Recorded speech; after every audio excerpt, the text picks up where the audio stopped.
Bisping. I'm a junior at Portland State University, majoring in psychology with a focus on gender and sexualities. And I'll be sharing today about my experience as a bisexual white male. So, on an average day, how do you think people read your gender and sexual orientation as you walk by? I'd say overwhelmingly that they would perceive me as heterosexual, a heterosexual male, cisgender male. And are there any times that they perceive you as anything else? Well, the only time I've really encountered that was in the South, in the Bible Belt, where there were a few instances where people perceived me being perhaps gay because of my more feminine body language, but overwhelmingly, I've been perceived as a heterosexual male. Does anyone ever read you as bisexual? Honestly, I really haven't encountered that so much, especially considering that my partner is female. So when we're in public or walking down the street, that sort of thing, typically perceived as a heterosexual male because naturally my partner is female. Right, so being bisexual is kind of invisible. Yeah, invisible, absolutely, and kind of ambiguous in a sense.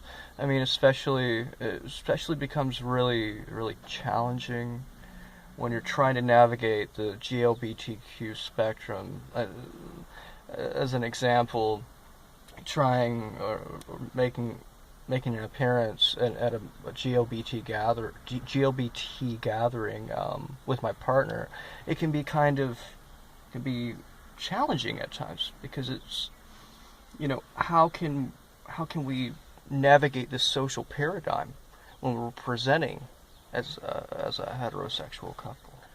So so you get heterosexual privilege. So when you go into queer spaces, you're experienced maybe as like heterosexual allies rather than bisexual.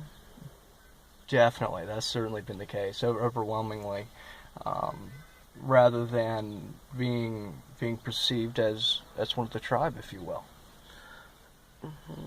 And what kind of privilege do you think that being read as a cisgender male, what kind of privilege does that give you?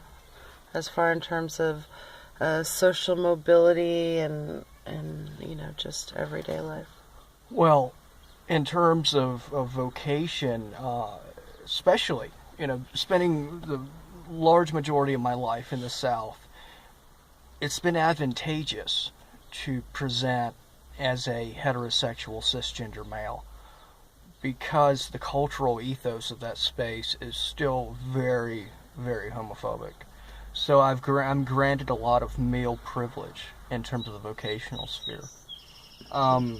When we're talking about the public sphere, I mean, let's admit it, there's still a lot of work to be done, and there's still a lot of progress to be made.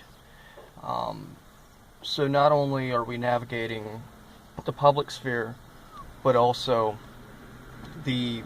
when we focus. Do you have anything else you want to add before we go? Well, it's been a pleasure sharing with you all, and I give my express privilege for this to be published.